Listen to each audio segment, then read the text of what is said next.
Hello అండి, నేను మీ తేజని. Welcome back to my channel. ఈ రోజు మన డే 11 హెయిర్ గ్రోత్ సిరీస్ లో కీరా స్మూతీ గురించి మాట్లాడుకుందాం. ఈ కీరాలో వైటమిన్ ఏ, వైటమిన్ సి, అలానే పొటాషియం అనేవి ఎక్కువగా ఉంటాయండి. ఇవి మన స్కాల్ప్ బ్లడ్ సర్క్యులేషన్ ని ఇంప్రూవ్ చేస్తుంది. అలానే ఈ కీరాలో 95% వాటరే ఉంటుందండి. ఇది ఏంటంటే మన స్కాల్ప్ లో డ్రైనెస్, ఇచ్చింగ్ రాకుండా హెల్ప్ అవుతుందండి.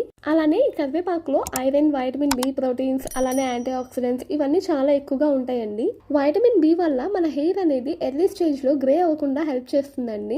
ఇందులో ఉన్న ప్రోటీన్ మన హెయిర్ థిక్ గా ఉండేలాగా హెల్ప్ అవుతుంది. మన బాడీ ఓవర్ హీట్ ఉన్న హెయిర్ ఫాల్ అవుతుందండి. సో ఇలాంటి స్మూతీస్ మీరు 2 days కి ఒకసారి ఇంటెక్ గా తీసుకోవడం వల్ల హెయిర్ అనేది హెల్దీగా ఉంటుంది. ఈ స్మూతీని మీరు బ్రేక్ఫాస్ట్ చేసిన తర్వాత అయినా, బ్రేక్ఫాస్ట్ ముందైనా, మార్నింగ్ టైమ్స్ లోనే ఇంటెక్ గా తీసుకోండి.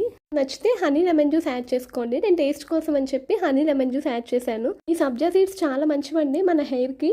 ఇందులో ఒమేగా 3 ఫ్యాటీ యాసిడ్స్ ఉంటాయండి. వీక్లీ 3 times ఇలాంటి స్మూతీస్ అయినా, జ్యూసెస్ అయినా ఇంటెక్ గా తీసుకోవడం వల్ల స్కాల్ప్ అనేది హెల్తీగా ఉంటుందండి. అంతే అండి ఈ వీడియో కనుక మీకు నచ్చినట్లయితే లైక్ చేసి, షేర్ చేసి, మరిన్ని ఇంట్రెస్టింగ్ వీడియోల కోసం నా ఛానల్ ని మీరు సబ్స్క్రైబ్ చేసుకోండి. Thank you for watching.